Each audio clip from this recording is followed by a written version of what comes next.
Tonight on the OSMcast. Really? Objection? Is that the best I've got? No, I could have done better. But we gotta get the show on the road, so whatever.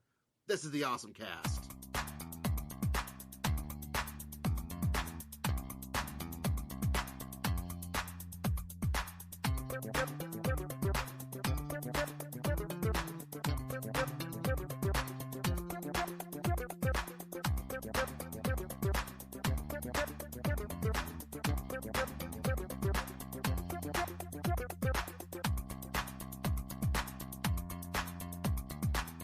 Hello, and welcome to the OSMcast, your podcast for everything awesome. I'm your host, Basil, and I'm running solo, almost. It's actually a duo, with my friend, the reverse consultant, Alain Mendez, otherwise known as Hisui, from ReverseThieves.com, who apparently has taken over the Ninja Consultants in some kind of horrible, hostile takeover. Well, you know, after the flybikes came and there was no one to save us, someone had to step up the job. So how are you doing I'm doing today? okay. Work was tough, but it's over and it's the weekend, so I'm happy about that. Ah, you people in your weekends. For me, it's work has really now begun in earnest, as it's now Next Gen Part 2. The PlayStation Boogaloo, where the PS4 is now out. We're recording the day the PS4 has finally arrived, and everyone cannot log on to PlayStation Network because everyone's trying to log on to PlayStation Network. And people are still buying their PS4s in droves, at least at this point, the people who have them pre-ordered, because the rest of them are sure enough sold out. Well, you just have to wait until people get their X-Bones, and then, what do you call it? Like... Oh, yeah. Yeah, well, we'll see how that goes. That's next week. We'll see how that goes.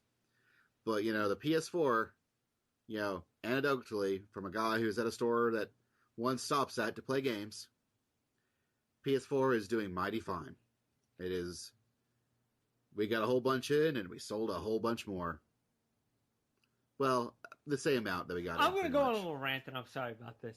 But I'm just, like, not that I have the money, as anybody who knows me knows I am poor. But if I somehow just had tons of cash, I would more morally boycott the systems, because I feel like we're giving the companies this idea that, yeah, you can just roll out your system with garbage as, like, almost no games when you launch a system, and people will just buy it. You're not wrong, except that is historically almost every system in existence. Like, I feel like they have a bunch of games, and they all blow, but at least there are a bunch of games, and, like, I understand. It takes a while to learn how to use the system, and, like, the games at the beginning of a console's life cycle are always going to be, like, 2 steps behind the games at the end of one. But, like, I feel like they used to have at least, like, 10 games or something like that. Not a bonanza, but something. I feel like more and more it's just like, here's 3 games. See you in a few months when, like, you know, something comes out. Well, I think that for us, it's a weird case of culture difference, or more of a case of we used to be an importation-focused video game consumerism, whereas, like, with Nintendo and also the Super Nintendo, Sega Genesis, they would come out in Japan a good bit before they would come out here in America. And so, by the time that we actually got the American launch of a whole bunch of systems growing up, there actually was a staple of games in Japan they could release, like a slate. And nowadays, with systems, we actually, and especially in this case, we got them all first. You know, but Japan, you know, has yet to even see the PS4 and the Xbox One, and won't until next year, potentially far into next year. And so, we are now stuck with all the games that you would get at a launch. Like we're now on the shoe is now on the other foot, as it were, and now we're stuck with the launch crap. Whereas before, in earlier launches, we had a chance to get more, just because we were the secondary territory, not the primary territory. That is a good point. I didn't think about it. So I really feel that it's a case of this is nothing new. And frankly, if people don't buy launch systems, more power to them. Because right now, there really isn't much of a reason to. I have been very honest in that I just want the prettiest version of Assassin's Creed 4 on a console I can get. And so that's why I bought a PS4. That, and I want Infamous in March. So there is no price difference for the system between now and March. There's not going to be one. So I might as well, if I can get it now, I will get it now. That way, I don't have to worry about trying to get it later. No. I mean, and you work at a game store, so you have a convenient hookup. Well, it is true. It is true. But I've waited late nights before. I waited for my 3DS and my DS. I actually did midnights for the DS. I did midnights for the GameCube and the Wii and the Wii U. Like I've gotten many systems at launch, but I'm also a super ultra diehard Nintendo fanboy. That's never going to stop. I really don't think, because I have to get pretty much all major Nintendo consoles at launch. I just think the only time I never did was the N64, and I only partially read it. But that was also one of the first systems that we really noticed, oh god, there was like only a couple of games. There was Mario 64 and Wave Race? And Pilot Wings. I think that was it. Definitely had Pilot Wings. Yeah. It was like those three for like months. Like thank God that Mario and Wave Race were amazing, but those were it, man. If that's all you had. Whereas I got my PlayStation kind of late, and it's not late, but it was after Final Fantasy VII had come out. So I remember that Christmas morning, I got a PlayStation and Final Fantasy VII and Castlevania Symphony of the Night, and man, that was a pretty good Christmas. Yeah, that's pretty much almost a legendary lineup right there. Oh yeah, that was good stuff. Like, man, I then later on, pretty soon after that was when Final Fantasy Tactics came out. Man, that between Tactics and Symphony of the Night alone, that was a good chunk of my life for a couple of years. A good chunk. So anyways, this is the OSMcast, your podcast for everything awesome. And you can find us at OSMcast.com. You can leave us a comment. Send us emails. If they're good emails. If they're bad emails, you got complaints, that's cool. Send them to podcast at chainsofbuffet.com. You can also call us on the Awesome Line. No one does that, but it's there if you want it to. And where can we find you, sir? I am at reversethieves.com, where you can get our now 3+ posts per week. And we also have the Speakeasy podcast, as well as SWAT reviews, where we look at the first episode of the new shows of the season. Yeah, you guys do. You put out a whole lot of posts, and I just want to give y'all props. I don't know how you do it. We have slowed down the posts a little because Kate's taken on a lot of big responsibilities at her job. And while I am still a loser, she is moving up in the corporate ladder where she works. So we have a little less posts than we might have in the past, but we still do 3 posts a week. So I'm still pretty happy about that. Awesome. And like, I gotta say, I really do enjoy it, especially your SWAT reviews, where you immediately just go right into the gist of things for a few minutes and give you like the first impressions. I definitely, sadly, there's so many podcasts and so little time, but I always have to make sure I stay tuned for some of them, the SWATs. And we also have a new thing where we look at shows that wrapped up that season. So I thought those were interesting as well.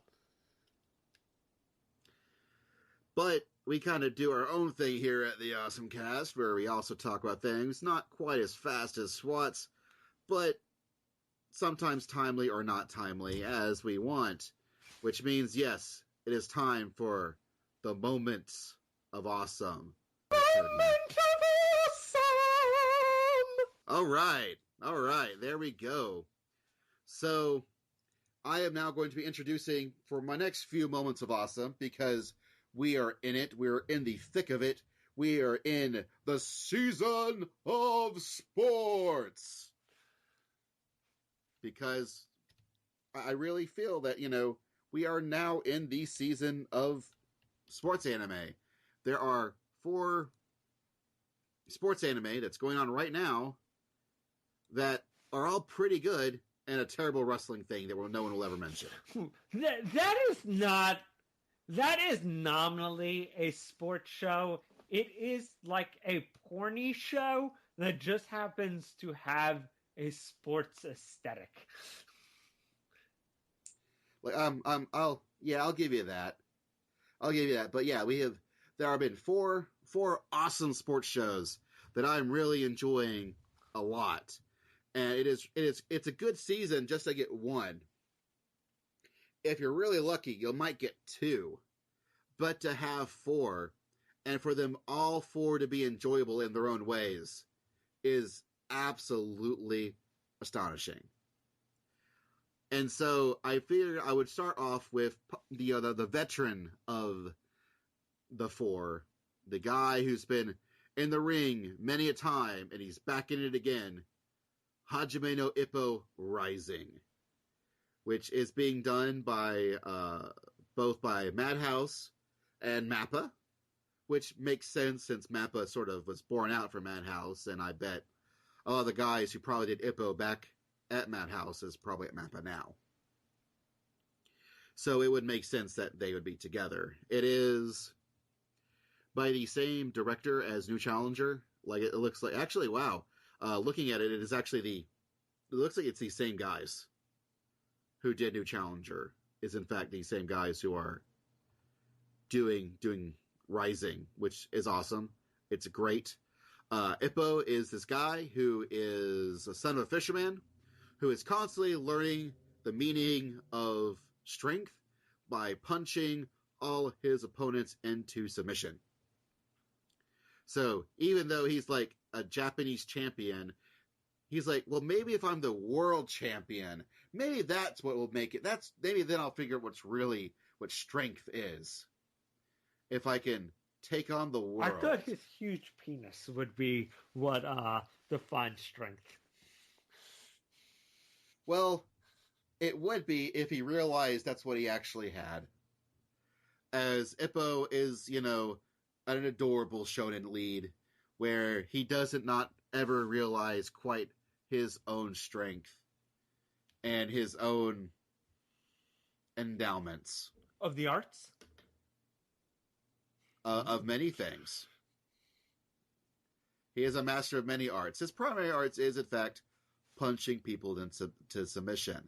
And it's been a long-running series, but I really feel that I thought they did a really good way of introducing everyone to Ippo in this new series, because they take the time to sort of give you a little bit of backstory about the relationship he had with his dad, which is sort of a cornerstone of how he views the world, and just that pedestal that he puts his dad upon. And it's not a bad pedestal. It's in fact, it's about as good a pedestal as one can get, but it definitely is a pedestal, and it is a possibly impossible standard that he is constantly trying to reach. He's always reaching it via boxing, and the story continues on, but I think how they set it up, even if you've never watched Ippo, I think you could probably start with Rising and be decently okay. But then again, I honestly started watching Ippo finally with New Challenger. And so I already tried to start watching the show way into its lifespan. And then went back and bought all the TV show and Championship Road OAVs that came out by way of getting on back during like a Right Stuff sale where they were like, a few dollars a disc. which I don't think you can do anymore. Most of those are. Yeah, it's really hard to find, as a lot of them are hard to get, and even they had those like box sets, and those are totally gone. Yeah, well, yeah. Even years ago, when I finally started watching Ippo, like you find the box sets were like it was astronomically hard or astronomically expensive. It was way cheaper to buy everything individually than to go find the box sets, which is kind of funny because the theory behind the box sets is usually to get something for cheaper, but not in the case of Ippo. Not in the case at all. But you can watch Rising. It is on Crunchyroll, and there we go. So, man, we're speaking of Crunchyroll manga. Oh, yeah, no. I'm just so happy that I can legitimately read Yamada-kun and the Seven Witches. Oh, just so delighted. Because I love that series, and I feel like it's really the only way that the lady who draws that series can really be published in the U.S. Interesting. I haven't read it yet myself. This doesn't have to be your moment of awesome, but give us a lowdown real quick about what the series is. Yamada-kun and the Seven Witches is as the lady who does that series loves. It's about a delinquent, and that means that Kate loves the series as well because it's about a delinquent. Oh, that's already sounding pretty good. And of course, there's a loner in class. And one day, there's a beautiful girl in class who kind of keeps to herself, kind of a real loner, kind of a bookworm. And they accidentally fall down the stairs, and in the process, as is the way of anime, they kiss. And they learn that when they kiss, they switch bodies. And so now this delinquent is in the body of a hot but bookish girl, and the nerdy girl is in the body of this delinquent. And they find out that now the two of them can switch bodies with people by kissing other people. So there's lots of characters making out and switching bodies, and eventually we learn that she is one of 7 witches at the school, all who have cool making out powers that they get by making out, that they can activate by making out with other people. Okay, that sounds just crazy enough to work. All right, I will have to give that a shot. I haven't really, the only manga I've really tried to dig into at all with Crunchyroll manga has been Space Brothers. So I could read it as Ed Chavez intended. Yeah, no, I know Ed is a much bigger fan of the pacing of the manga. He's always like, oh, I guess you can watch the anime.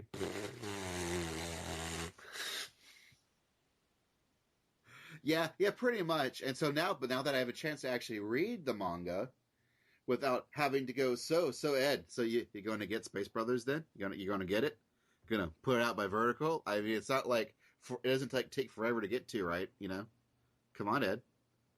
All right, how about some Chiafru? How about that, Ed? What? Put down the knife, Ed. What are you doing? I haven't even said no, Dom. Oh, dude, no, that's my arm. That's my arm. Someone I heard that isn't. Did you see that my conversation on Twitter? I think it was partially a part of that conversation. I think it was, yeah. Well, we learned the saddest truth of all. Yeah, no dame for us. Ever. Like, man. Which is sad. I'm still keeping my volumes. I'm still keeping my 16 volumes. One day. I feel like Chihaya Furu actually has like a decent chance. Like, I wouldn't be putting $100 on it, but maybe like $10. I believe there is a chance that we will see some form of Chihayafaru that we can obtain physically. Physically, I say app online version, but I mean, I'm not going to say to you no. I'm just going to say to you, I see online version being much more likely, but what do I know? I feel, and this is by no means, I am in no way an insider for anything. However, I really feel that I could see Chihayafaru being a really good NIS release. I could see NIS releasing that very easily. And I do know that a friend of mine who helps put on MomoCon, which is a big-ish anime video game con in Atlanta, I think she went to AX and she found the NIS guys and she bugged them very, very insistently that they should look into releasing Chihayafaru. Not that it means anything ever to anybody, when you go, you should release this. But at least I know that they know that that might be a series, and I really feel their releases fit that very well. Especially looking at the releases for House of Five Leaves, looking at their releases, the release of Yokai Zakuro. Like, it really feels like the feeling you get when you watch it, like the feel of Chihayafaru, I think fits that kind of tone.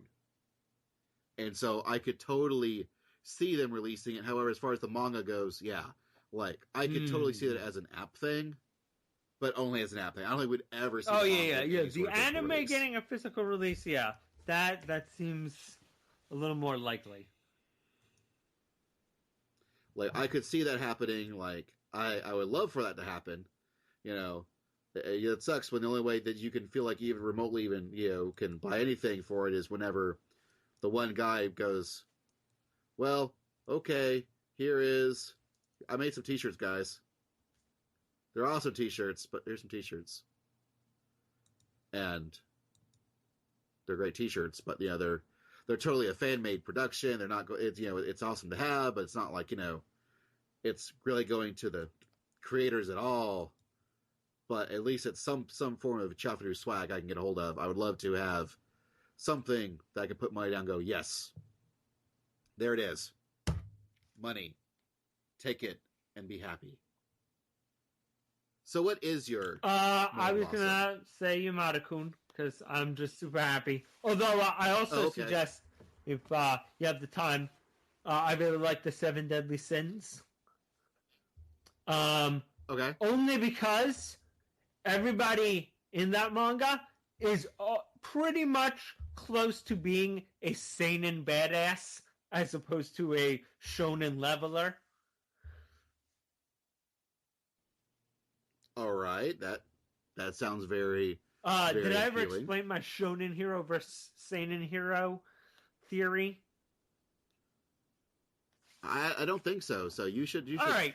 My theory is there's two kinds of heroes. There's guy heroes. There's the seinen hero and the shonen hero. The shonen hero is kind of in your jumpy show where he has a lot of potential, but he doesn't have a lot of knowledge or skill, and so he has to go through the series, basically constantly leveling up, learning new techniques, learning how things are done. And then there's the seinen hero who's just like a total badass. Maybe his skill isn't refined, or maybe he's just, completely self-taught and needs to learn, kind of refine his skills, but he's already, one of the top 20 in the world. And once again, you'll sometimes see shonen heroes in seinen works, and seinen heroes in shonen works. Like the guy from Yakatake, Japan, is definitely a seinen hero in a shonen work. And I feel like everybody in the 7 Deadly Sins is already a seinen hero. Like, they're already pretty much fighting at 90%. Okay. Well, that is always a nice, break is, when people are obviously productively badass. Like, I feel that's actually one of the really good things about Kill la Kill, is that though it's very much in the shonen model, because they allow everything to be already ramped up to 11 to start with. You just get this baseline of holy crap that you only build that up from, and so it's really neat to have stuff where everything is, you don't have to quite so watch someone grow up. It is kind of nice to see someone, who's already in their game very well, and then go see that be expounded upon.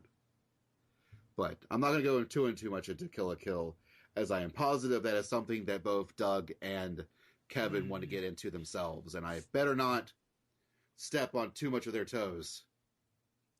Otherwise, you might get several episodes of Kill la Kill before actually getting a Kill la Kill episode. But this episode is about something completely different, but no less awesome. This very well, actually, it's definitely, possibly, it's in the running for possibly my favorite game this year. It very well could. I absolutely adored this game, which is Phoenix Wright, Ace Attorney, Dual Destinies.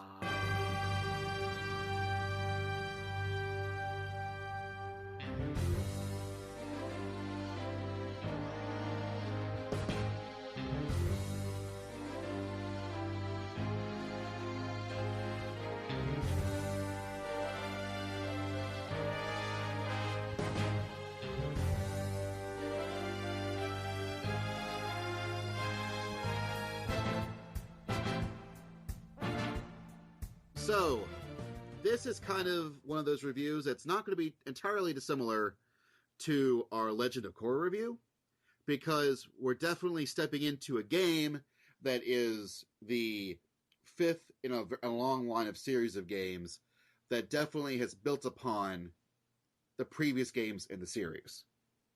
So, you may end up getting some spoilers, whether intentionally or unintentionally, from the previous Ace Attorney games. So, just forewarning you, that might happen. If you've never played any Ace Attorney games, just stop this, re-listen to this now. If you want no spoilers at all for that series, go play them and come back. Don't worry.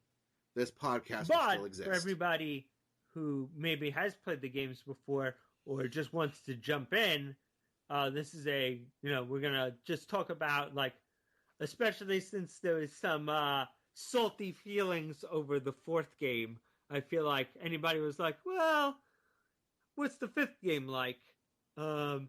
This is the podcast for them. Plus, every Phoenix Wright game is made so it can, or I should say Ace Attorney game, is made so that it can be your first game. It's true, and I actually feel that this game in particular does a really good job by introducing one of its new main,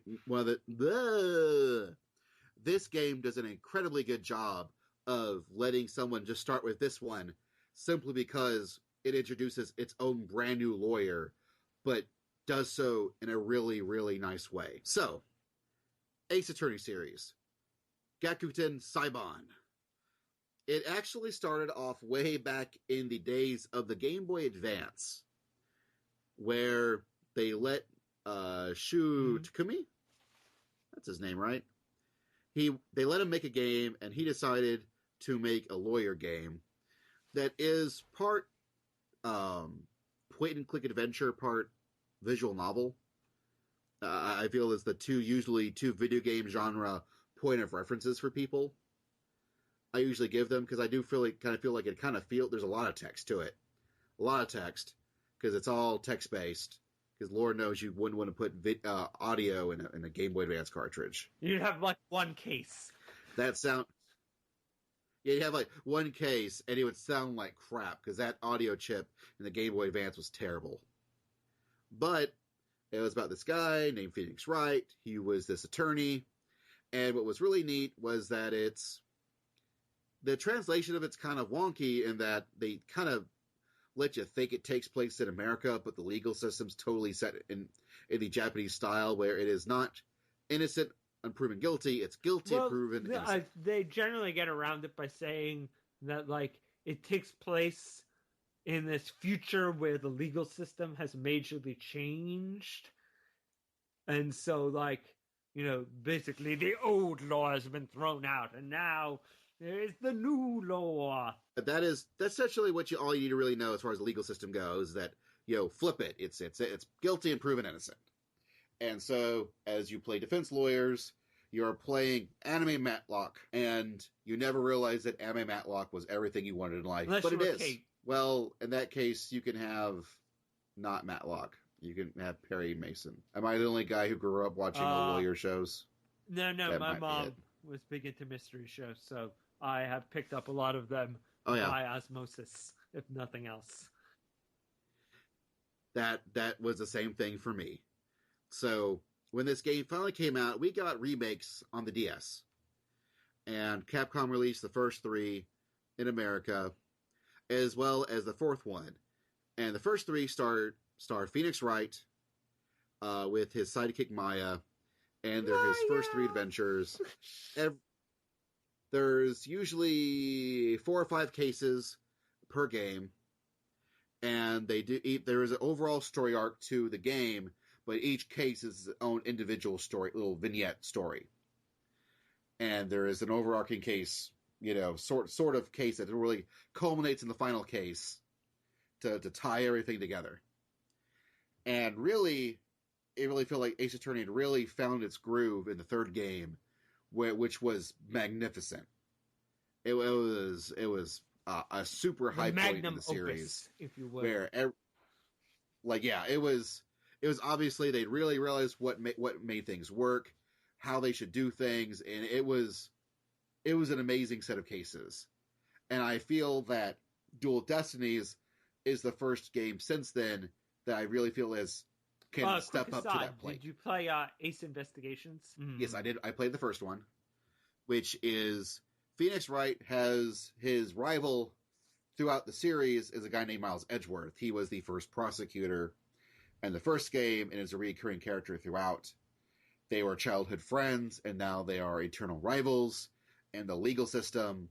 And they decided after they made Apollo Justice, which is the 4th game, they would release another one, but it would actually be an investigation game starring Miles Edgeworth, which we got the first one in the US, but we never saw the second one because piracy is rampant and they didn't want to even risk it. Which thankfully, I think they still have those same worries, but because they can release Dual Destinies as a digital release instead of physical, they kind of feel they got around it. Which I would love a box, but you know what? That's fine. Better than nothing, right? Like, I'll take this game. If I have to pay $30 and get digital, instead of paying $40 and get a physical, but not actually have that option ever, so I never get anything, I will so take $30 and digital. So the weird turnabout of this series, for a lot of people, ended up being the 4th game of the series, which was Apollo Justice, where they decided, Shu Takumi, he said this in a few places here and there, is that he was really done with Phoenix Wright, the character, after the 3rd game. And he was actually not really interested in bringing him back at all, and that's why he decided to make Apollo Justice, because he wanted a brand new character. You know, still do the series, but he wanted a brand new character to do it with. He didn't want to use Phoenix anymore, until he was told, no, you're going to use Phoenix. He's going to be in that game. And so he was almost to the point inadvertently where he was still the main character. I feel like there is Apollo is not unimportant. He is still very important, but the entire overarching plot of that game still is centered on what Phoenix Wright is doing, not so much what Apollo is doing. Apollo is the main character, but the shadow of Phoenix is so overwhelming that he is a secondary protagonist. Which is amazing because you never really play as Phoenix. You always play as Apollo, yet somehow it's very... I liken it a lot to Metal Gear Solid 2, where you play the majority of the game as Raiden, but really the game is still, in some weird way, about Solid Snake. And even though you play the majority of that game as one guy, it's actually about this other guy, and how amazing is that other guy. And I just remember beating Apollo Justice going, man, what I really want out of the next Ace Attorney game is I want to see Phoenix get his lawyer stuff back, get reinstated as a lawyer, then him and Apollo form an actual legal team, and in the next game, I get to play as both Wish of them. granted! It was, and man, this game, oh man, it was, this game was Basil Wish Fulfillment, the video game. Everything I could have wanted in this game was here. I was absolutely astounded. So this game, Dual Destinies, takes place a year after Apollo Justice. Phoenix is recently reinstated as a lawyer, and him and Apollo have also picked up a third lawyer, a brand new lawyer named Athena Sykes. And of course, she has her own thing that deals with her own magical special lawyer abilities, because you got to have one. And these are the three protagonists that you have to play through with this game. And of course, the overarching plot, as you might guess, features Athena heavily. What is really neat about this game, is that this is the first time I really think they've sort of dabbled with cutscenes before, but this time they straight out got Studio Bones to do actual anime cutscenes for key moments. Well, I think that also just helps that once again, now they're on the 3DS, so what do you call it? They can really just hit it out of the park with space. Yeah, it's true. They can hit it out the park with space, and that is true. It is a 3DS game, and man, does it look it. This game is gorgeous. This game is so pretty. Who was recently going, man, I'm gonna be a little disappointed to go back to Phoenix Wright versus Leighton. Yeah, that was me. Because Phoenix Wright versus Leighton, or Leighton versus Phoenix Wright, whichever one they call it, it was made like a year or two ago. Like, it came out a while ago in Japan, which means that its graphics engine is kind of old.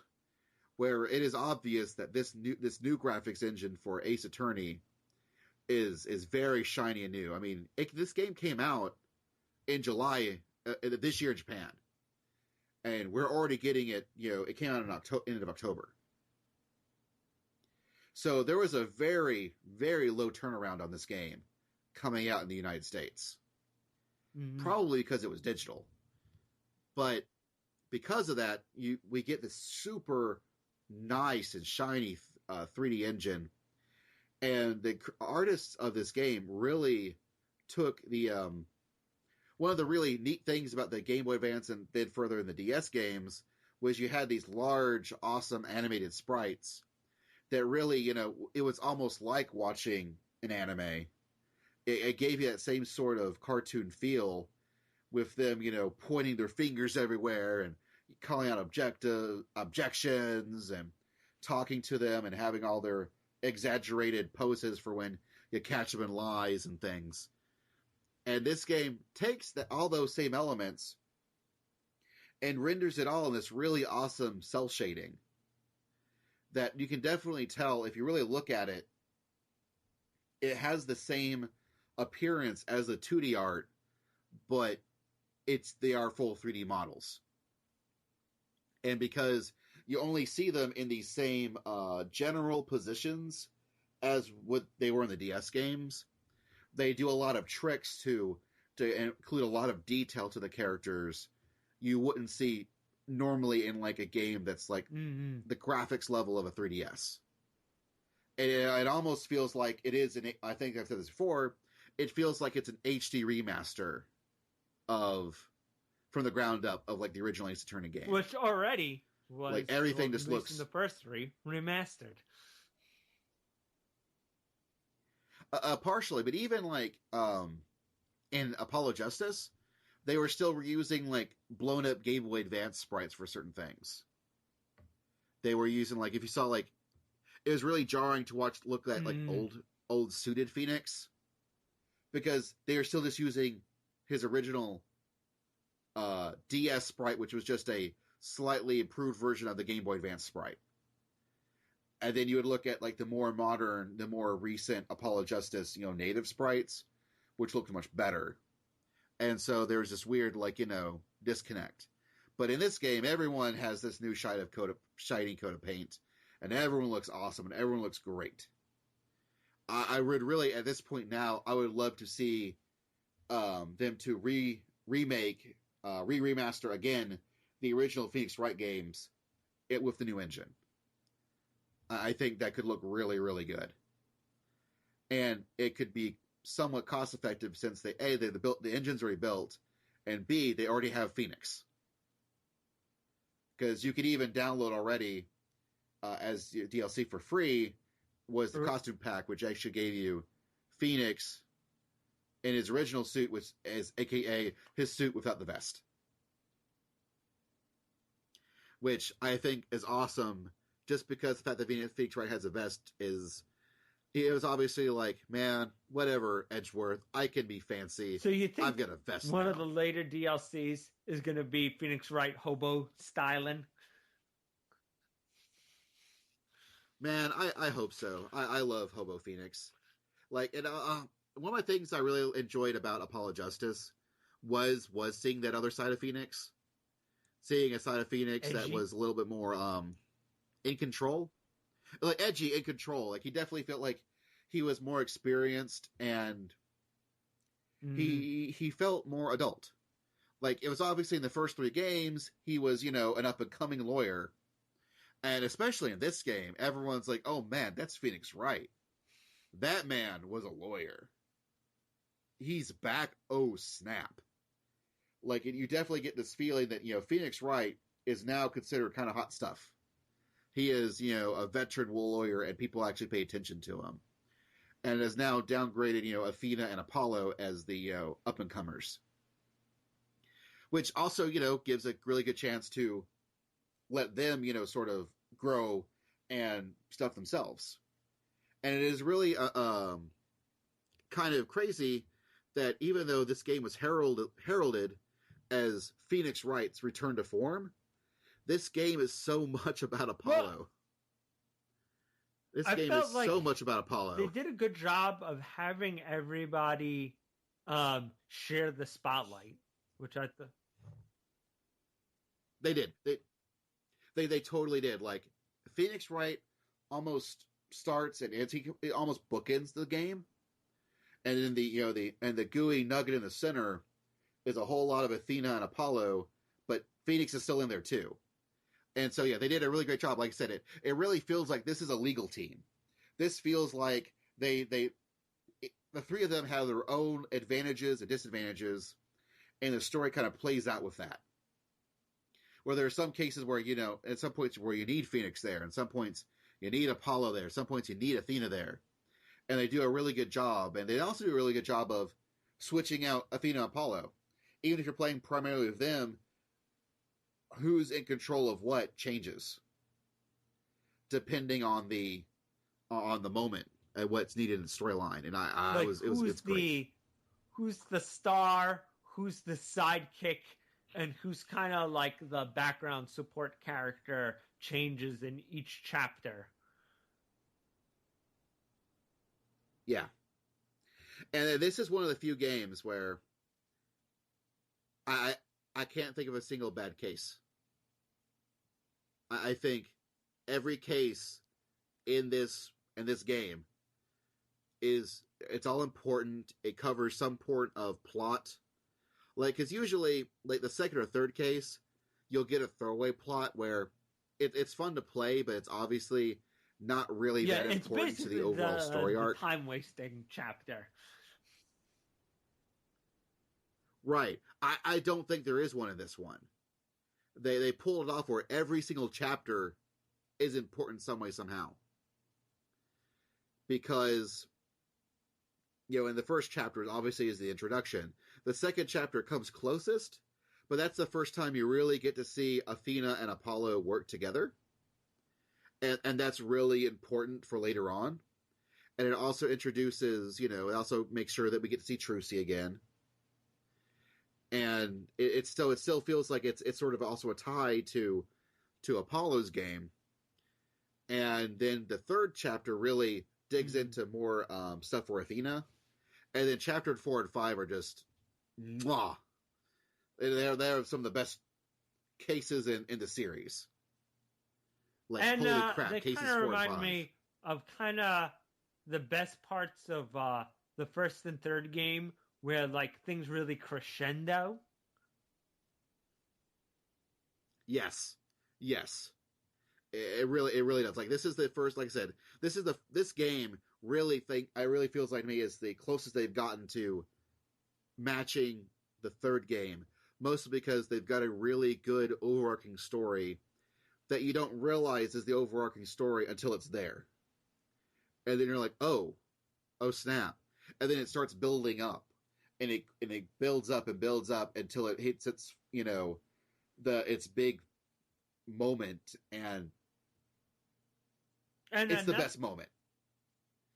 It is the best moment in the series. It is the best moment. Not that once again, as with all OSMcast, you have the spoiler part and the not spoiler point. Not to get into too much, but I think it also does a good job of pulling the wait. This is the last case. This is ending far too early for the big, you know, climax. Oh, and there's the rub.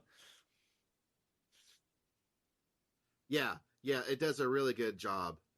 But I do want to cover, before we get into other things about, you know, how this game actually plays and stuff. You know, things that we probably should mention early in the review, but we never do that here on the OSMcast. How did you get into the series? I got into the series, I want to say I saw something like on IGN or, you know, some video website going, hey, the DS is getting a crazy lawyer game. And I was like, crazy lawyer game? I love crazy lawyer games. You know, not ever having a crazy lawyer game. But hearing that we are going to get a game from Japan styled like a point-and-click adventure about lawyers, I was being like, I'm there. Day one. As soon as I can hold that game, I'm getting it, and I did. And that's how I did it. Like, somehow I read it on some video game, you know, website saying, hey, there's this crazy thing that's coming out. I got into it because, not living in New York, you might not remember this, but back in 2005, there was a transit strike just before Christmas. And I work in a mailroom. And at the time, I worked in the mailroom department for the lawyers of the company. And so I had to get into Manhattan, I had to take a shuttle bus at 4 a.m. to get online to get to the ferry to get into work.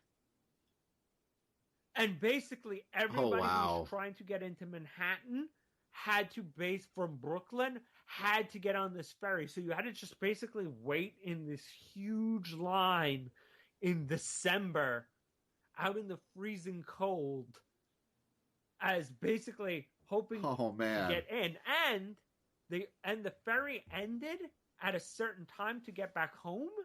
So I basically had to furiously knock out giving everybody the Christmas gifts they bought themselves, bought other people in their family, and got from other firms, and then rush out all the work So the work could get out on time, and I could make the last ferry and be able to go home and sleep and eat for the day.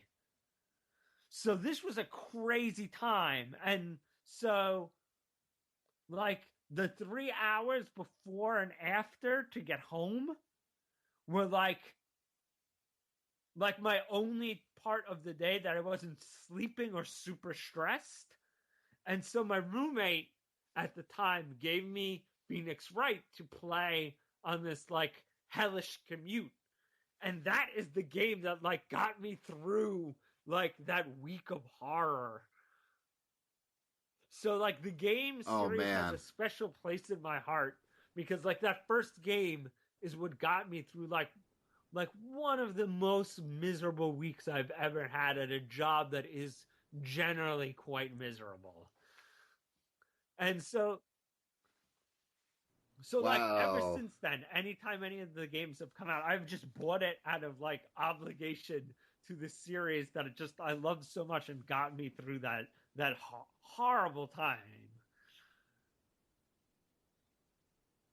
Oh wow, yeah. Like for me, it is a case. The reason why I was like, "Oh man, awesome lawyer game," was because my mom was a gigantic fan of Matlock and Perry Mason. Like she loved those lawyer shows, and so I grew up on those lawyer shows.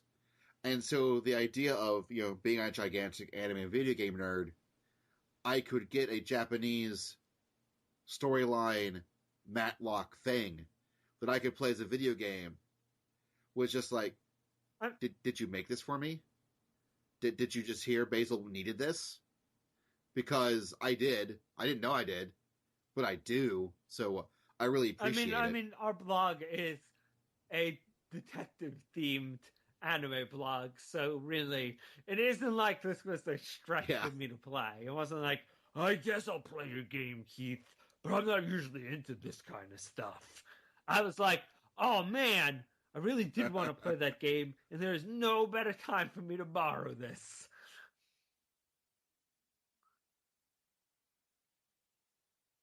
But yeah, I guess we'll get into Twitter questions in a moment since you did take some. But the gameplay is based like a sort of point and click adventure during like the investigations, where you go through various scenes and you talk to people and you get their information, and then you get to go around various scenes and collect evidence and try to piece together as best you can what you think might have happened. And usually interrogate some people by showing them items or asking them about stuff. Yeah. Like you'll talk to people, then usually you'll go through the crime scene and some other areas, and you'll poke and click around to find all the impertinent information and evidence and what have you. And then you'll usually go back to talk to some people, go, hey, I found this, what's up with this? And you'll get a little bit more information that you didn't have before. And this particular game does a really good job of streamlining it while still making sure that it's fun to poke and click around in places. They helped you along a little more than the previous games, because usually, especially in like the third or fourth case, or the two cases near the end, there would always be an investigation scene where I would just spend like 2 hours trying to, all right, where is the one place I have to click or the one item I have to show to somebody to like finish up this, basically this investigation so I can actually get back into like the meat of the game. And I didn't have it in this one. No, they did a really good job of going, okay, we're in this area. Let's look around. Okay, we found everything. Awesome. Well, now we have this stuff. Who should we talk to? Well, we should talk to this person. Okay, let's go over here and talk to this person. All right, well, that was good. What else? Well, we could talk to this person. That's a good idea. Or we can go do this thing over here. You're right, we could do that thing over there. And then once you do both those things, they go, okay, well, now what? It's definitely, it is more guided, but they guide in a way where you still get to do the fun things. You just no longer have to figure out, oh God, now where do I go? I just was at these 5 or 6 different screens poking around, but I'm obviously missing only one thing. What is that one thing? And you don't, because it's just a little bit more guided. You still get the joy of figuring stuff out and discovering stuff, but you don't have that. Where is it? Oh God, I've been clicking forever. That was in the previous games. Very much appreciated that much. And then once you get all your evidence and you've talked to your peoples, you get into the courtroom battles. And man, these courtroom battles in this game have flair. Where you walk into the thing, it goes, courtroom, day, whatever, court's in session, all rise. And it's like, oh man, I was like, this is really impressive. We're in a courtroom now. And that's when you really get the whole real Matlock stuff where, you get to actually, you get witnesses and they give their statements, and then you get to press the statements for more information, and you find contradictions where they're obviously or not obviously lying about things, to which you have to find evidence in your evidence folder to go, hey, what you said right here, that's wrong, because this piece of evidence says so. And then they go, whoa, okay, so actually it was like this. And you keep doing that until you finally get the truth out of them.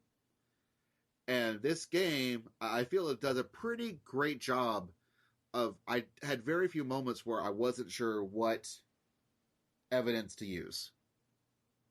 Like in previous games, there would just be a couple of points in the game where either A, I already know what I kind of want. Well, there's always the infamous, all right, I'm like 2 steps ahead of Phoenix.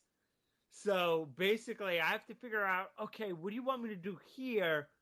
So then I can get to there and then finally get to this end point, which I know I'm going to have to use this piece of evidence. But what are these intermediate 2 steps that I'm totally not seeing?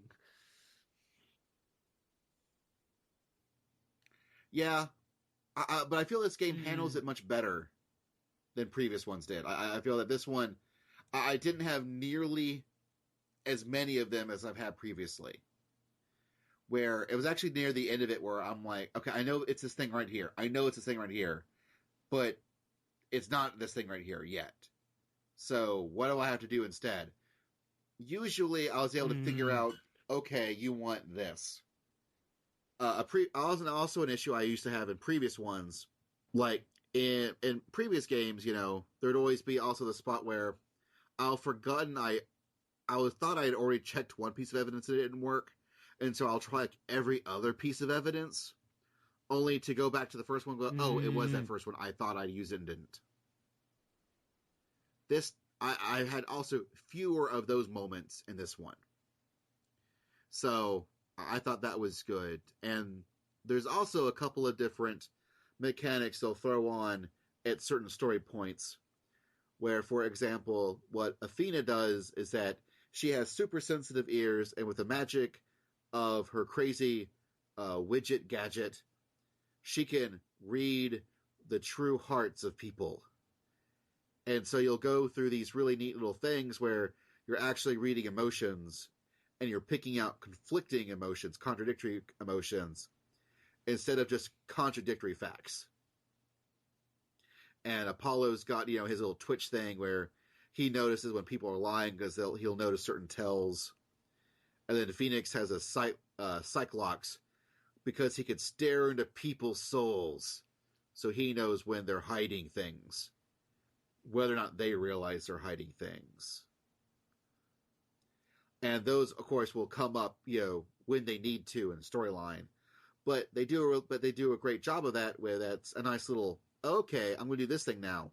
It's just different enough from your usual, get the impressions, press them for more information, point out contradiction loop. That is the majority of the courtroom sessions. It gives you a break from that. It gives you something else to do, and it breaks things up nicely. Yeah, definitely. I also noticed there were a lot less of the, all right, you can't press the witness, and if you get it wrong, you lose the case. If you use the wrong evidence in this one moment, you lose the case. Well, fudge. Yeah. Yeah, well, yeah, the previous games really made me, like, save a ton. Whenever, like, so just in case, I would run up to one of those things where, wait, no, because there is a life bar during the courtroom sessions where if you screw up not handing enough people the right information, or rather, if you screw up, like, pointing out contradictions and not having the right evidence to back up the contradiction, you can lose the case and you'll have to start back from the beginning of the last checkpoint, as it were. And this game would do that, those moments where it would, like, suddenly, like, think it was worth this much. Well, actually, we're going to take off a full half of your life bar if you get this one thing wrong. It only happens, once in the whole game. And it's not even like a half life bar. It's like, we're taking off 2 portions instead of 1. And it was, I'm like, well, okay. Yeah, I remember that was that the only time they did it. One, was one time. Back in the first game, in, like, the bonus case where it's like, you can't press him. Yeah. And if you get it wrong, you just lose the case. And I was like, thanks, game. Thanks. F you. I think they learned that nobody liked those. Yeah. Yeah. But so that's the general gist of how you play the game, and it's just a really neat storyline, and it deals with the dark age of the law, where everyone's just fabricating all the evidence, and all it cares about is the verdict you get. It's the not what's karma actually the truth. time of the law. Yeah. So, here's a couple of questions that we got from Twitter before we head straight on into spoilers. From Gregory Edwards. Was it at all noticeable to you that the series creator Shu Takumi did not work on Dual Destinies? Yes and no. By and large, the guys who worked on this game very obviously knew what makes a good Ace Attorney game. Like, they got it. They understood it, and we end up getting a great Ace Attorney game out of it. You can tell that it wasn't Shu Takumi because Phoenix Wright's a very important part of it. Yeah, I feel like in 4 he might have been having a little burnout, so maybe it was better to have, like, a new team that was enthusiastic for the project. Like, I believe it was, and I'll have to go back and find this, there was a Nintendo, and on a European website, they did an interview with him it was like a Nintendo-themed European website. And he had mentioned, like, how did you feel about, this other team doing it? He's like, well, I thought it was a really weird choice because they thought they brought Phoenix back. But, it's one of those things where you, like, you've got to, let your babies, get handled by other people sometimes. Because he was also, this game was being developed around the same time that they were developing the Phoenix Wright versus Ace Attorney game. I mean, the Ace Attorney versus Professor Layton game. And so, where, oddly enough, he was working with Phoenix and Maya. And I do think that by itself is going to be really weird, because I am now used to this, older, more experienced Phoenix, who is not nearly as... In the previous games, like, people could, mess with him really easily, where he feels much more confident in the last 2 games, in Apollo Justice and in this game. Like, he's got way more confidence that he's awesome in this one than he did previously, which is really nice, because that shows like, character usually growth. The games start where he's like, oh man, I'm back, like, in the lawyering groove. How do I do this all again? And this game, he's like, all right, Athena, how would you do this all again if you were in this seat? Yeah, like, it's well, that in the first case, you start off with Athena, which was a great thing, because the demo has you as Phoenix. and that same portion, you were actually Athena in the actual game. And which I thought was kind of brilliant. That demo, the investigation scene when the second case, like they made it completely different. Like it used a lot of the same assets, but they kind of changed the dialogue. So what was going on in that scene was very different. So when you actually played the game, you knew what your experience would be like, but it was like a new story for you. And I was like, I know that's a pain in the ass to do in a demo, but I really appreciate that they went out of their way to let you play the demo and then go into the game and still feel like you basically, oh, all right, I already played this part.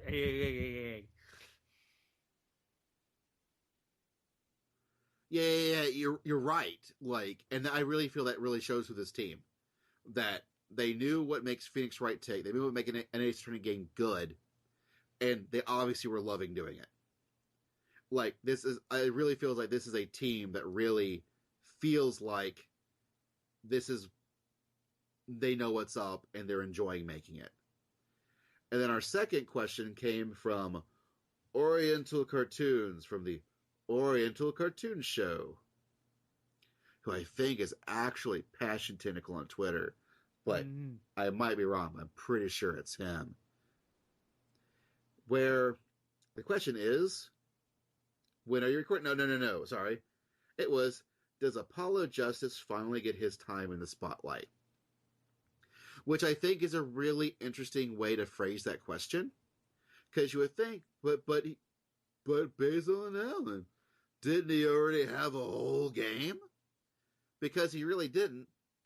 Because this was the first, because in the first game that was his game, was still very much about Phoenix, where in this game he gets a chance to really become important in his own right. Like, I feel really this game, you really see him grow into his own character. Like, in the first game, he really kind of felt like the Phoenix Wright stand-in. Like, he had a little bit of personality, but not a whole lot. I felt he grew a lot of personality and a lot of his own sense of self in this game. Yeah, like it really felt like he was his own thing. You get a little bit of his own backstory from his point of view, because in Apollo Justice, most of the backstory you get about Apollo is actually that Phoenix knows things that Apollo doesn't. Whereas in this game, you get Apollo's, like, actually, his childhood friend, how he actually grew up, what makes him tick a little bit. And they also do the same thing for Athena. Like, it does a really good job of, they don't have to do much of that with Phoenix because they already know what Phoenix ticks. Phoenix had like 4 games, so you know what's up with him. And so they kind of let Phoenix be Phoenix, but they really give time for Athena and Apollo to be their own people. Maya, and it's really Maya nice. hadn't died in the first game. Yeah. Like, it's true. And I'm really glad they let him live in this game. My it's very answer nice. is not to I'm glad. disagree with you, but to put my own spin on it, I agree and disagree. In a way,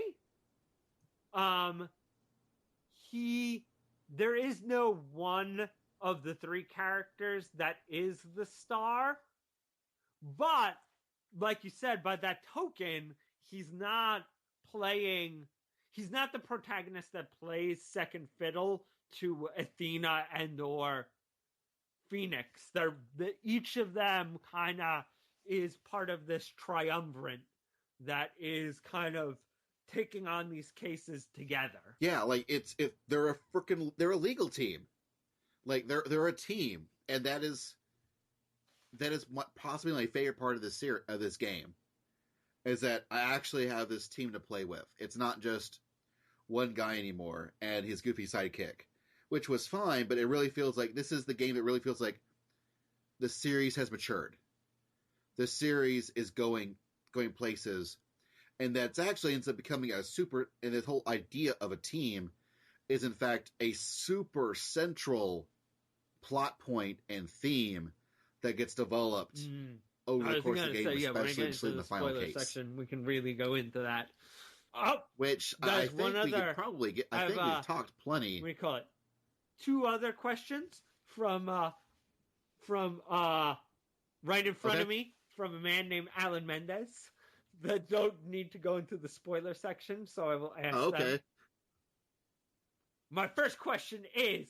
All right, ask away. Since this show has a definite shipping community, who, if anybody, from the series do you ship? Ooh.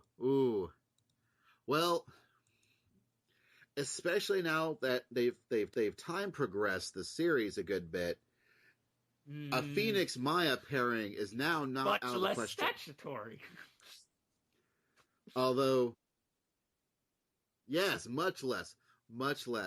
I mean, I didn't realize it that, well, no, I can't say that. That's spoilers. But I'll get into it in the spoiler section. Obviously, you've got, what's her Emma name? Scott? The girl that has the total, not Emma Sky. No, the girl who has a total hard-on for Phoenix. Not Phoenix, Apollo. Juniper. She's introduced in this game. Woods. Yeah, Juniper. She's... I could see her in Apollo if she could ever get the courage up to make use of her own lungs. To remember why you shouldn't hook up Trucy and Apollo. Yeah. Yeah, that's not a great idea. Affinity for that. That is. I'm surprised they haven't done it. And then I'm playing through the game, and then about halfway through the game, especially when he whips out the bracelet, like the second or third time use the bracelet, and that part of the game, I'm like, oh wait, that's why they've never done it. Thank you, game. Thank you. Yeah. If I had to go for a crack pairing, maybe Francesca Von Karma and Dick Gumshoe. S&M pairing, without a doubt. I think that could be... Well, that's Francesca and anybody. I mean, let's be honest here. I don't know. There was some major... what do you call it? There was some major Tsundere Moe Francesca near the end of, I think, either the second or the third game.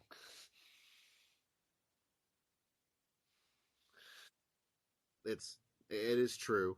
But who are some of your pairings? Maya Phoenix shipper.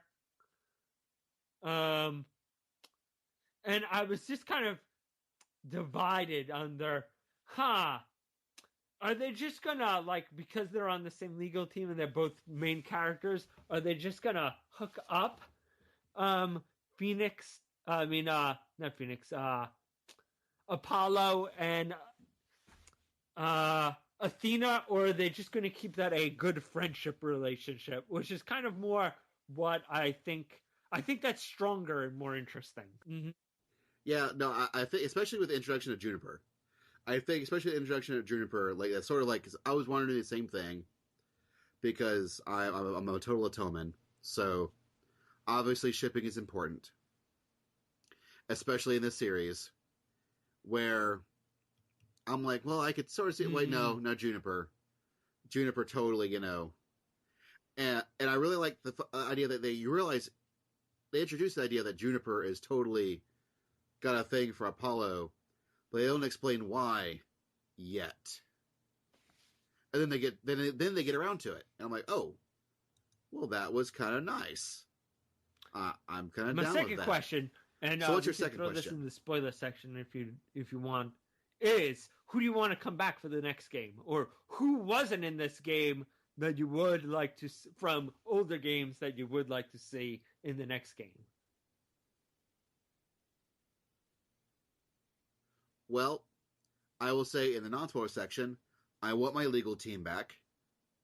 I really feel that I think the three of them, especially after the end of the game, make a really good team. I really love the triumvirate, as you said. I feel that's great. I feel that's perfect. I want another game of that. Yeah, I think before they start adding more to the legal team. They can switch them around enough and have them kind of have their own case to shine enough that, yeah, the next game would be really strong if they just bring back this team and just have them like kind of would be great. And this is just crazy time. Is have, which they've never had before, have the opposing, like, you know, because there's always the nemesis prosecutor. Have the nemesis prosecutor be a team like they are in this one. That's free Capcom. You can... Ooh. That's a good idea. But that's who I want my legal team back. And you can do other things. Like, for example, Trucy was around as a sidekick for investigating. I think that would be fine. I think you could bring back some of the other sidekick type characters as investigators. You know, as people, you know, helping you around, trying to find things. Emma I think Sky that would work. As an investigator in 4. Yeah, like that way, you know, you don't have to. They don't have to be in the courtroom, because I feel now, especially now that you have 3 lawyers, and I think that's the reason why they made Athena a lawyer and not just a sidekick, which was a brilliant move. A brilliant move. You know, where it really felt like 3 of these they're all lawyers, they all can make their own objections, and it feels correct. It feels a little less goofy. The series is still plenty goofy. This game's still plenty goofy. But that was a great touch. And especially because that means that sometimes you'll be playing as the main lawyer will be Phoenix. Sometimes the main lawyer will be Athena. Sometimes will it's have Apollo. To basically, you know, tap out and let somebody else pop in. Yeah. And I feel that is really how they pulled off was perfect. And I just want more of that in the second game. Because I do kind of feel like this seems like a new starting point. Because they definitely put a lot of resources in that engine. I could definitely see them, you know, making another few games using this engine for the 3DS. I don't think they put in this effort, this much effort in such a good looking game to let the series lay idle. I think we're going to see another couple of games come out. Or Phoenix Wright out of this versus Professor Layton 2, and this time you play as the legal team instead of just Phoenix. That'd be good. Yes, well, there's also great Detective Pikachu. We can't forget about that. Like, I mean, but yeah, I think we could continue on with the spoiler section, because I think to really get into that question, that is really full of spoilers for the entire series. True. It also tells you who and who is not also shown back up in the game, because you do get people from the old game back in this game. Ooh, yeah, like I thought it was pretty awesome what they did.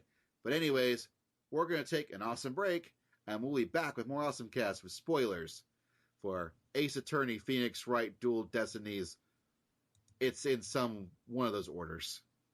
We'll be right back.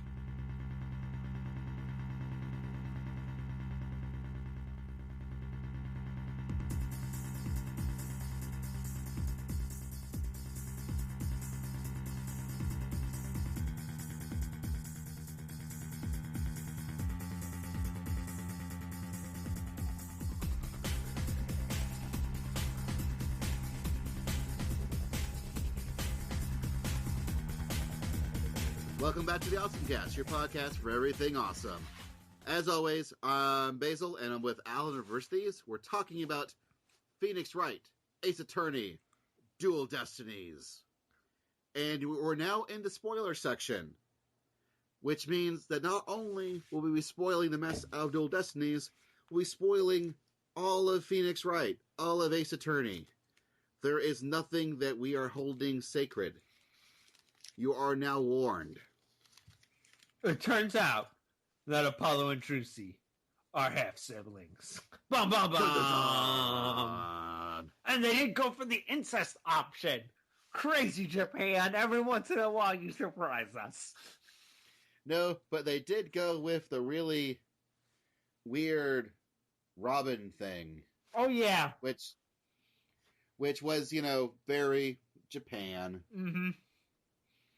Which I know that some people have had issues and some people have not. It is... I think it is not as bad as it is on first blush. As far as the whole Robin thing, where Robin, it looks like a boy, but turns out to be a girl. And it is a case of... It's really kind of weird because the game handles some issues with such depth and pathos that it's... Obviously, these guys know what they're doing when they're writing a story. But then you have stuff quite like Robin, which they could have handled a bit better. I also don't... It was weird that they never explain why she had to wear that outfit. Well, they sort of hand-wave it by saying something about her parents. Like, they sort of imply that her parents wanted her to also be a boy. And by being a boy, then she would also become a prosecutor. Like, I think the whole idea was that her parents were putting undue pressure of her to be something that she wasn't. Mm-hmm. And the pressure was so enormous that she even, in a sense, switched genders. Even though she, in fact, always wanted to be like a craftsperson, an artist, and always wanted to be female. Even though she tried to be... But her parents, I guess, tried to push her to become more masculine and more like a prosecutor. And so that is what she decided to do instead, and she took it too far, I guess. It is one of the cases where Robin is kind of a weird character, where it's obviously like they understood some things, but didn't quite understand others. And unfortunately, Robin's one of those others. I feel like she was supposed to be kind of a joke on the whole kind of Ryunosuke from Plumb type character. Yeah, I could see that. I just feel like usually they explain a little more why wacky characters like that are wacky. Yeah. Maybe even they realize that, oh, well, we've done this thing. Maybe we should, well, we've done it. Let's move on. But it's amazing, like, the whole interplay with Apollo at the end of the game is absolutely astounding. Where they take it, where they could have easily done other things, and I really feel that they played it. They played hardball. They took the chance to do something a little more meaningful than they had to.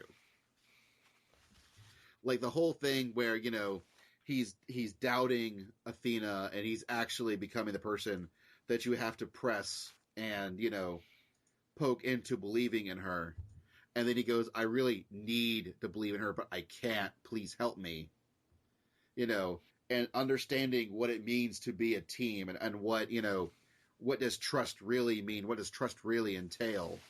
Like in so many other series, like whether it's video games or shows or whatever, trust is just like, I don't think, for example, One Piece could do this. Like, trust is something you have and you just got to believe in yourselves and it's all going to be okay. Whereas, and this one is like, no, I can't. I need help. I have these conflictions. I've got this stuff. I need to be convinced. Please convince me. I don't, I want to trust Athena, but I can't, and I need to make me trust her. Well, I mean, you could see it as a kind of a examinations of the themes of the first game, of like how basically especially since we're in spoiler, since Edgeworth comes back, that whole thing of how Edgeworth and Phoenix learn how both of them have to work together to find the truth, and that, what do you call it? The truth that is the best is the truth that has gone examined, and both sides have fought their hardest for to not just take the simple answer, but to take, a life unexamined is not worth leading. A truth unexamined is not worth having. Only after it's, been tested by all possibilities can you, take a theory and turn it into a proof. Yeah. Yeah, it is. Oh, man. And that scene of Phoenix versus Miles, and actually, for once, where they're honestly going at each other like equals. For once, where Miles is really seriously considers like Phoenix like on his level. Because especially in that first original first Phoenix Wright game, Miles really looked down on Phoenix. Whereas at this point, he obviously not only feels that Phoenix is a lawyer worth his salt. You also find out he's the reason that Phoenix got his badge, lawyer's badge back in the first place.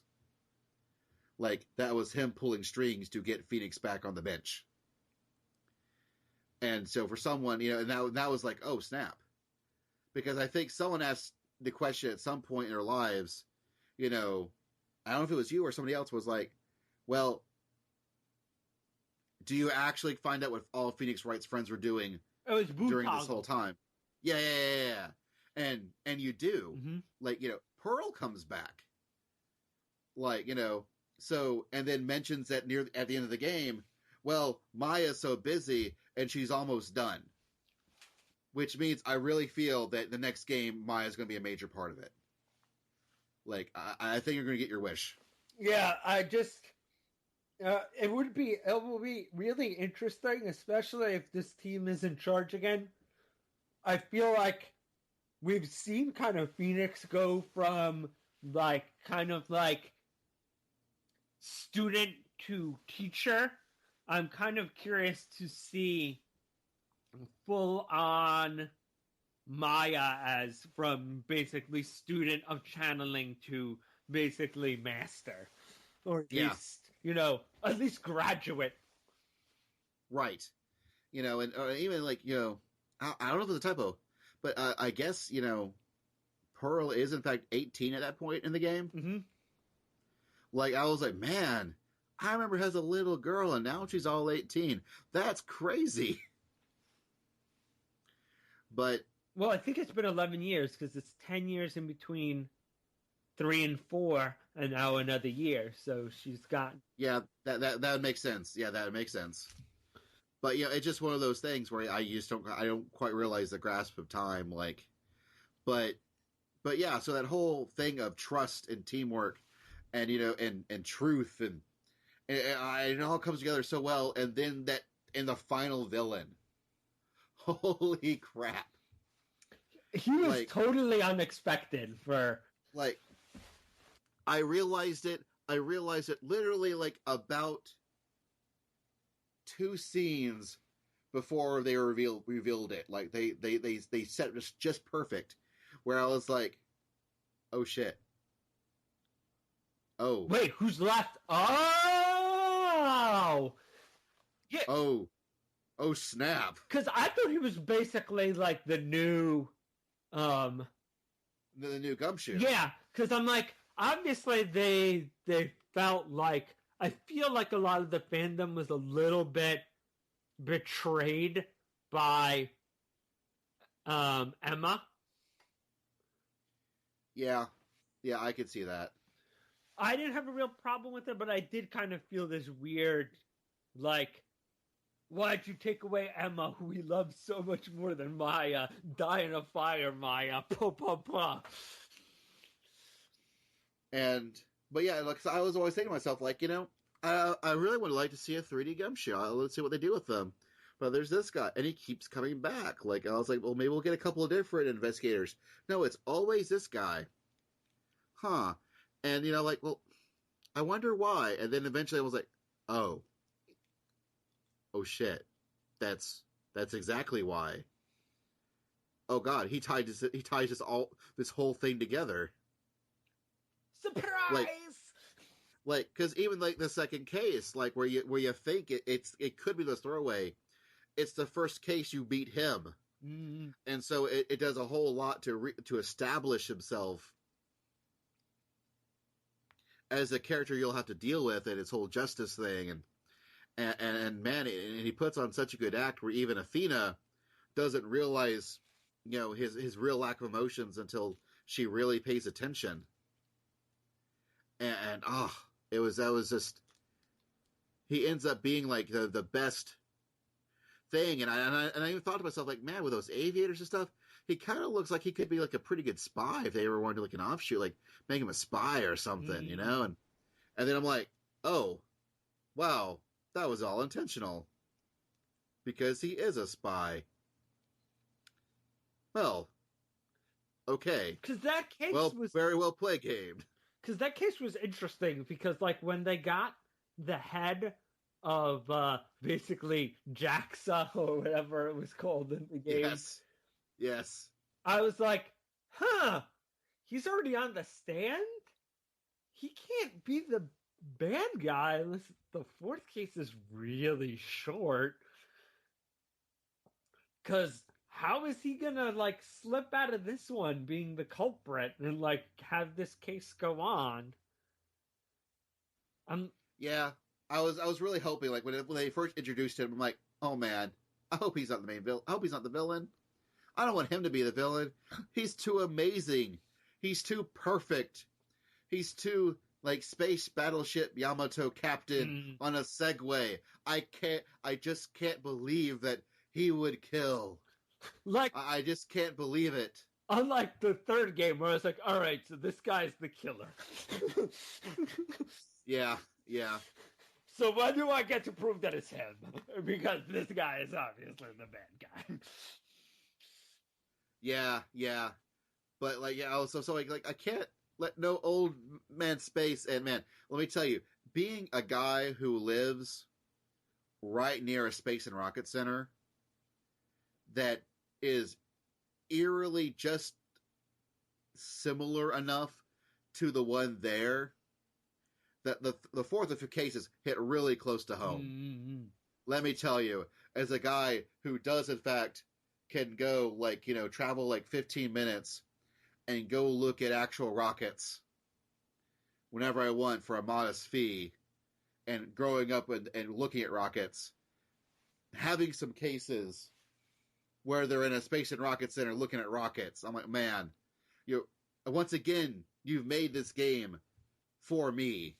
You've done it, Ace Attorney. You've gave it the setting that is designed to appeal most to Basil's. I don't know how you do it, but you did, and thank you. So that by itself was like, man, this game is the best thing ever. Oh my gosh. Instead of space and rocket center and rockets, and man, now we need, like, awesome old man. There's an awesome old man. Oh my gosh.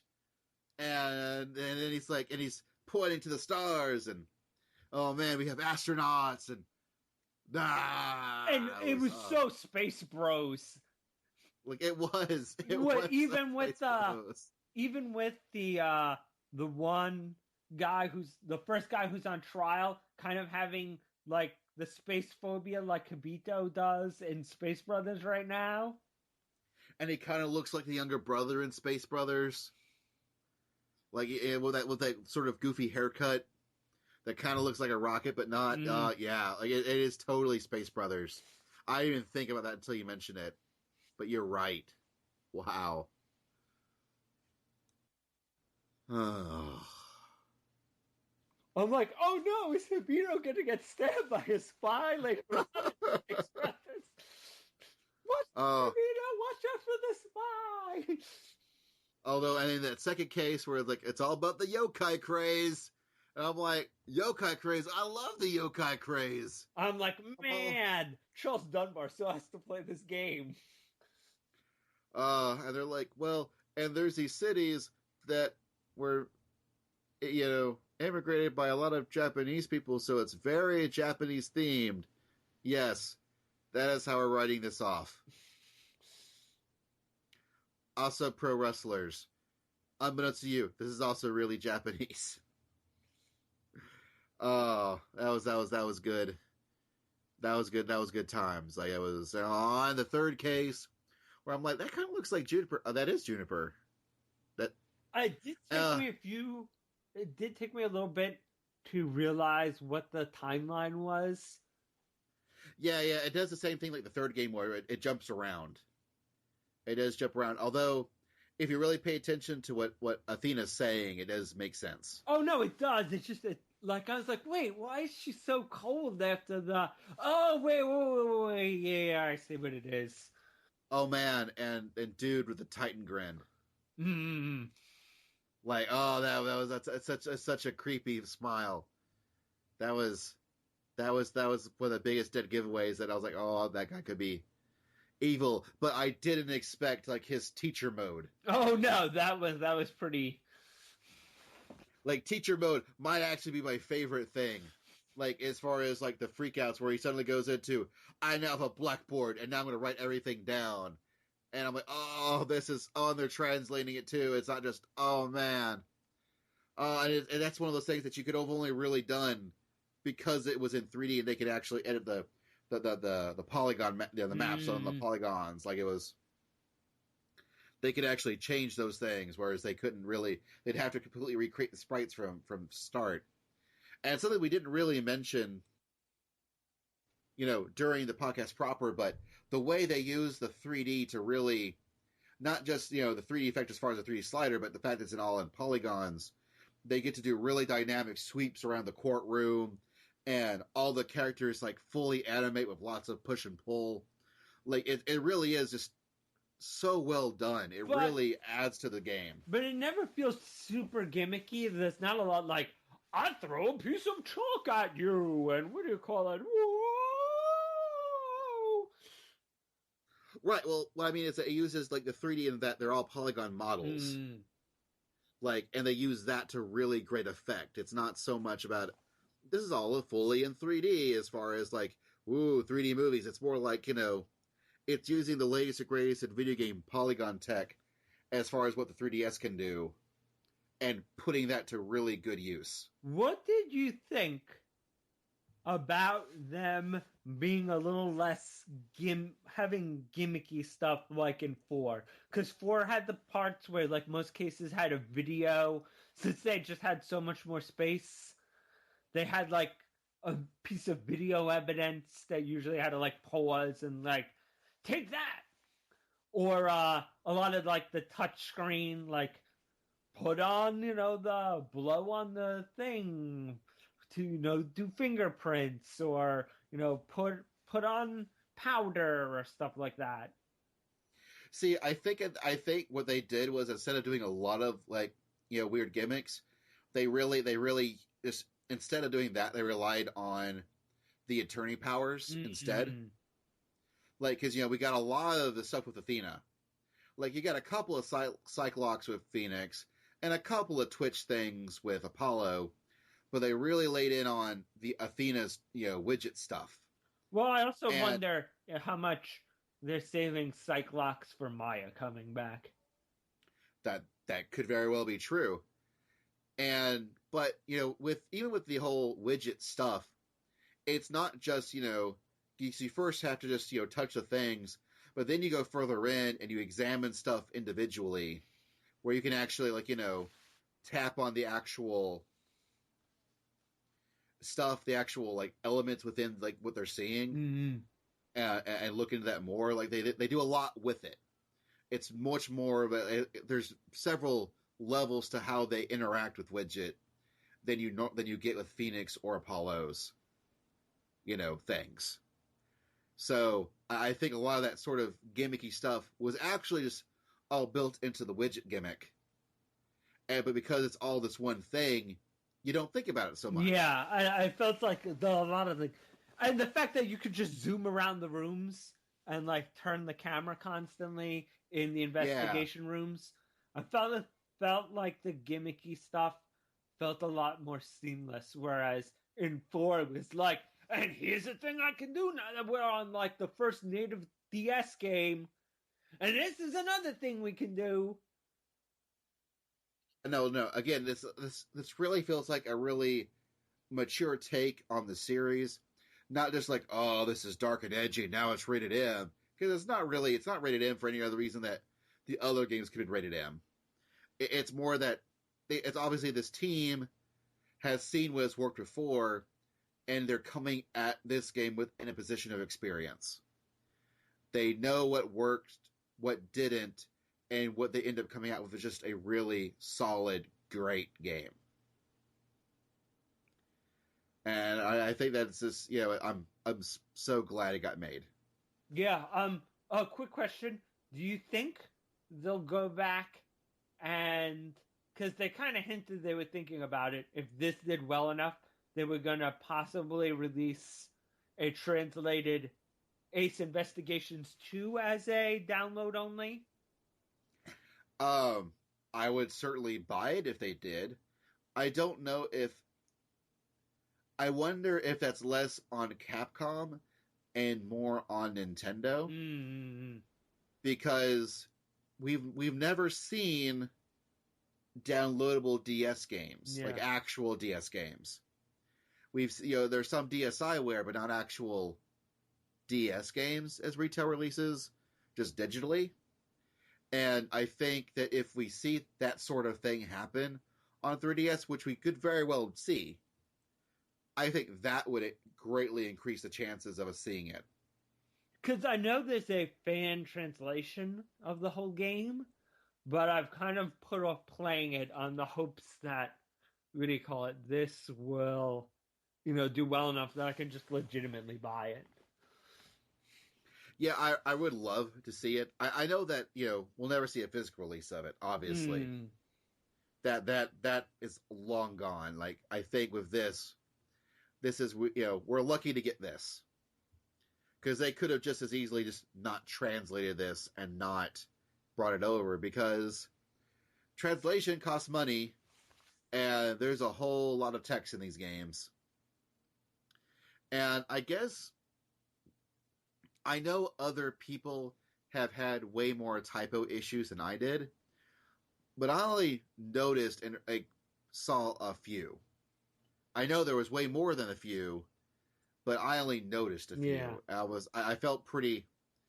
It was no more or less good or bad than previous games. For me. Yeah. I don't know about anybody else. But for me, it was like, I know there was stuff there, but I've got a pretty good autocorrect built into my brain, where I just read stuff and my brain automatically interprets what it should actually sound like in my brain without me realizing that I did that. Which makes writing really hard, but, it works really well for reading this game. There was nothing that was, Final Fantasy Tactics level. What did they say? Yeah, oh god, yeah. But, yeah, this game was like, man, it was good times. I really, really enjoyed it. I can't wait for the DLC episode. Oh, what do you think also about us not getting the second one? Oh, about the second investigations? No, the second DLC case. Oh, well, I mean, isn't that just a quiz? They said that was actually a quiz show, right? Oh, it wasn't a case, it was a quiz show. Oh, I thought it was a case on a quiz show. Or is it just a... It sounded like it was just a quiz show thing that they were doing as DLC. Oh. It wasn't I don't think it was a full-on case. Okay. But, like, and the quiz stuff was just so uniquely Japanese that they really couldn't translate it remotely well until, Yeah. Oh, no. I thought it was I feel a lot less cheated. I thought it was a case that was on a quiz show. Like, maybe? Like, I know it's called Quiz Turnabout Deduction, and so maybe it is, but apparently, like, it was... But the quiz stuff, it's like, there is apparently, a lot of actual quiz stuff in it. And so that, I'm a little okay with that, where if it's actually, much more quizzy stuff, then, that's fine. but I don't think it's. Oh, okay. If it's not, then I understand why they wouldn't translate that one. As long as we get Turnabout Reclaimed, I'm then 100% good. Yeah, we are. Like we're definitely Turnabout Reclaimed. Next week, and I'm looking forward to it. But we've already talked about spoilers for almost 30 minutes now, so I think we're gonna take a small. Unless there's more spoilers you want to get into. Well, I guess we should go back to your final question. Yeah. Of who do you want to see? Like, I definitely want to see Maya. Yep. I mean, I'm mildly, as one of the few people who actually really likes her character, as opposed to hates her as more like whatever's. I actually kind of miss her for the last 2 games. I guess I've just never paid attention to the internet around Phoenix Wright, like, at all. Because I've never had any issues with Maya. I've always liked Maya just fine. I thought she was, she was a great, goofy sidekick. From what I can tell, she is, like, actively hated to just mildly, like, people really, especially seem to really prefer Emma a lot more. And so basically, Maya has become this character who was not Emma. See, the only sidekick I was never the biggest fan of was Kay Faraday from the first Investigations.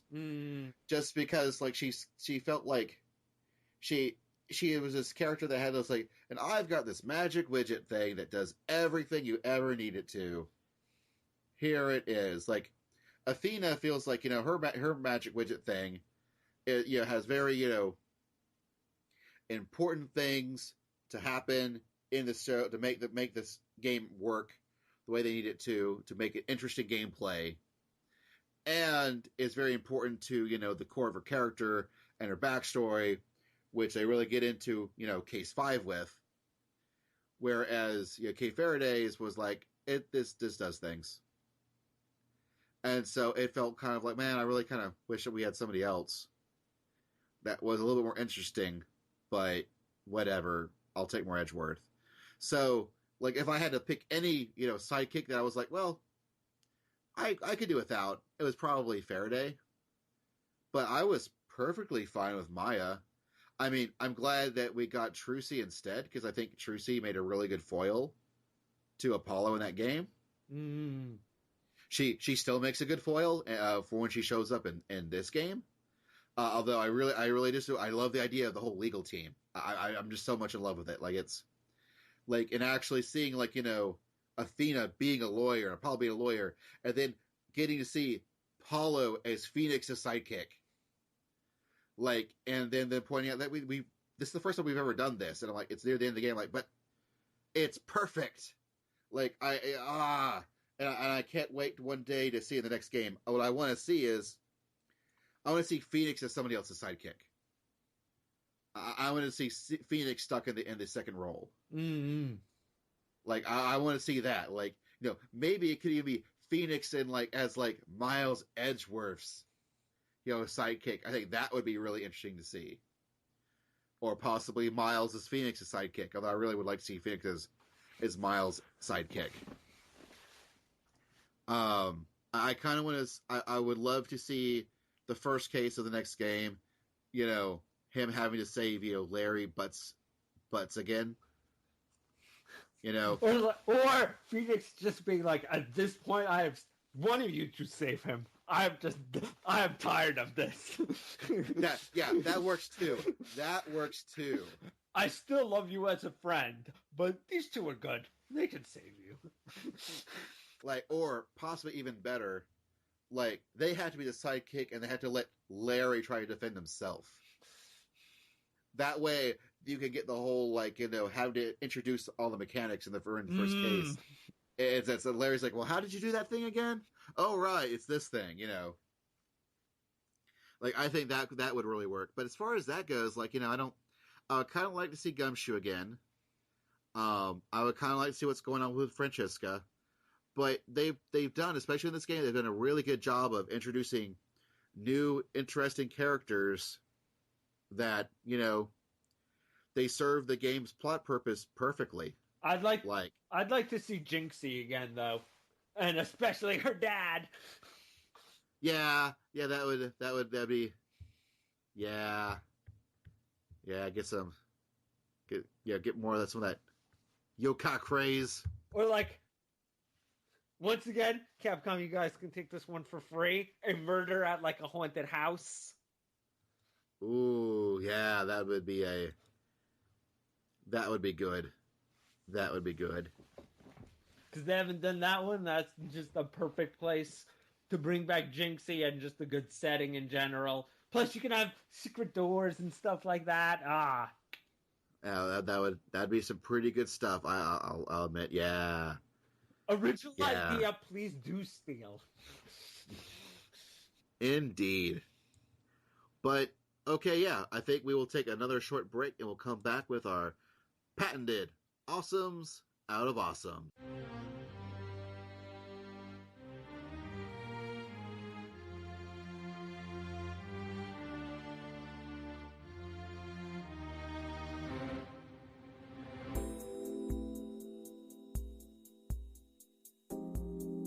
So we're back. Now it's time to figure it out with the most, greatest ever rating system, the awesomest rating system that one can ever have. What would you give this out of awesome? Awesome. I'm gonna give this 6 black Cyclops out of Cyclops. All right, that's pretty good. I was actually debating on, wow, crap. I am going to take 2 amazing rockets, always going higher, higher, and higher. 5, for the 4, truth. 3, 2, 1, blast off! Out of awesome. You got to do his like swimming up into space thing. Yeah, it's true. Oh man, he goes up for it. He's the best astronaut. Like he was great.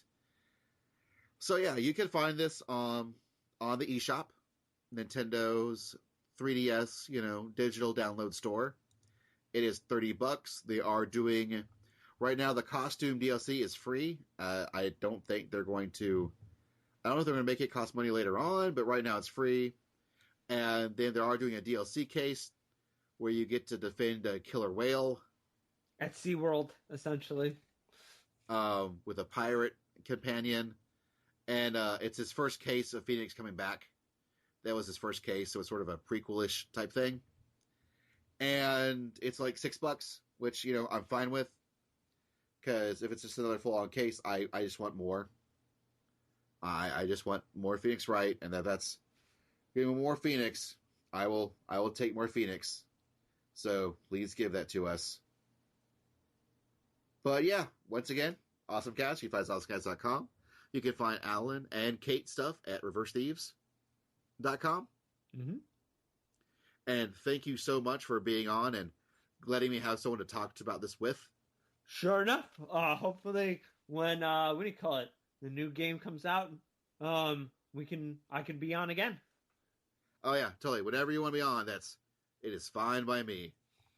But thank you, folks. And with that, we're out.